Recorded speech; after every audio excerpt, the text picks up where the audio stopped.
Welcome, aspiring artist, to the world of Rococo. Or, as I like to call it, Baroque's slightly tipsy cousin who insists on gilding everything and adding cherubs to your grocery list. First, let's get the ambience right.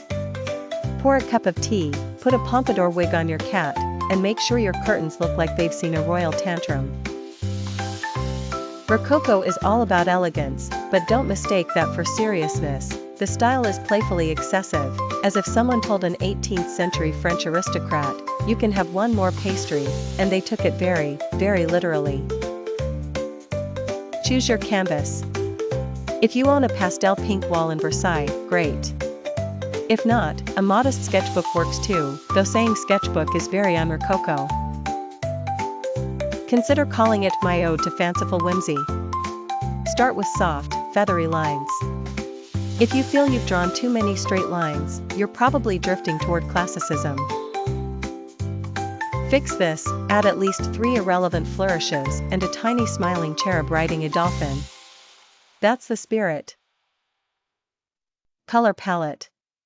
Rococo is a perpetual baby shower, powdery blues, greens, and enough pink shades to confuse a flamingo. No harsh shades, please. Imagine your colors have spent a weekend at a spa and come back so subtle that even mauve blushes. If you spill some paint, consider it an intentional flourish. Splatters are just Baroque drama downsized for afternoon tea.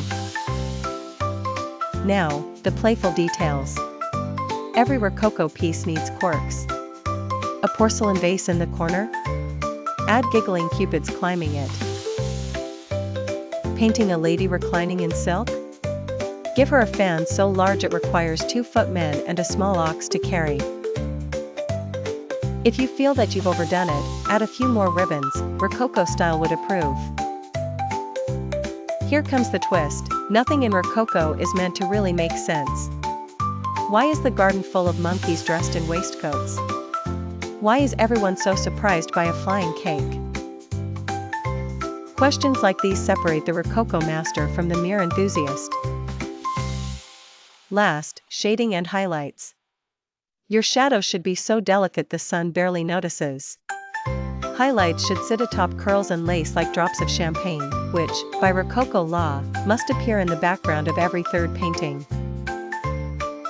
When you step back to admire your work, ensure it radiates extravagance, comfort, and includes something adorned with frills. If you suddenly want to host a masquerade ball in your living room, congratulations, you've mastered Rococo art.